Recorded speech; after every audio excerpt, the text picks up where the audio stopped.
What about the cars matter? It's just like buying stolen goods. The cars are no different from buying stolen goods. Buyer beware. When you are going to buy something, you have to beware. But if he genuinely didn't know, no, but yeah, does the law no give him any? That is no excuse. Under the law, no. You buyer beware. When you are going to buy something, you have to beware. It's just like buying, somebody is selling a phone. A guy comes to you, oh, I have this, those who use iPhone, whatever to sell.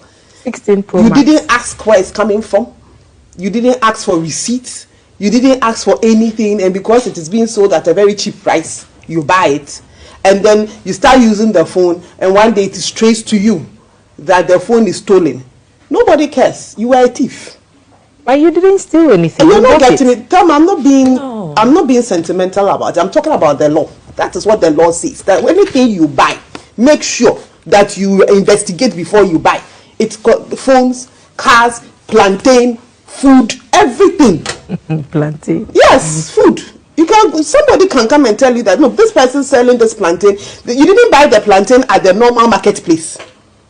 Some young man is standing by the roadside selling plantain, holding one, what do we call it? A bunch of plantain, and then you buy it. Apparently, you went to steal it from somebody's farm and he's selling it. But you didn't know that. That's what I'm trying to say. It is no excuse. So Shatta Wale doesn't have an excuse. In our laws, we have that whole thing there that when you're buying something, I should have brought the law to the law school. All of us should have gone. I don't have it now, but at least I do know that when you're going to buy anything, and you're not buying it from the stipulated place like a dealer that you should buy it from, you should be careful. Okay, so if he had bought this from a dealer, the dealer would have to ask. Why did you buy it? I bought it from Toyota company. I bought it from Nissan. I bought it from whatever. But you're telling us that you bought it on the street. It's just like me, somebody coming to sell a phone to me, and I'm caught. And then, now the phones can be traced. So I'm just sitting right on GTV. The police is standing there. I get out, madam, the phone you are holding is stolen. And I tell them that, where did you buy it from? And I said, some gentleman approached me at Circle and I bought it. It is no excuse. I'll go to jail. I'll go to court. So buying stolen property and telling us that you didn't know is no excuse before the law. Buyer, beware. If you're going to buy anything, beware, especially when you are not buying it from the designated place. It's different if you went to a dealership to buy this and it's a stolen car. That is the problem of the dealership, not yours. But when you are telling us that you are standing in the street, somebody sent you a WhatsApp, you don't know who sent you the WhatsApp, and you counted money for the person, and you are telling us that you didn't know that it was stolen goods. This one, I think Shatta would have to find a way of defending himself. That's why he has lawyers. Yeah. I'm not saying that he's guilty. I'm not saying that. I'm not a court. But I'm just saying that his excuses does not ring true, and I don't think that is going to ring true in the court of law. But that's up to him, EOCO, and the courts.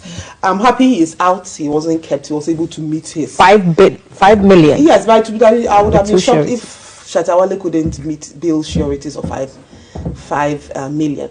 And let's educate people too that when they give you the bill conditions and they mention the money, it's not money you're going to pay right now. No, you're supposed to bring things to show that you will not run away, and that if you do run away, these things are going to stand in for you, for the state.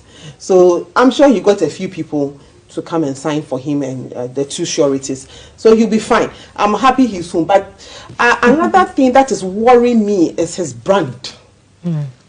It's his brand. He has built a brand over the years. You might not like him. You don't have to be his fan, but he has built a brand. These little, what do I even call it? Little. These, things. This with is the major. Law. The Department of Justice of the U.S. These things. FBI with the law doesn't speak too well for his brand. He's going to lose. He's going to lose. What do we call it? He's going to lose.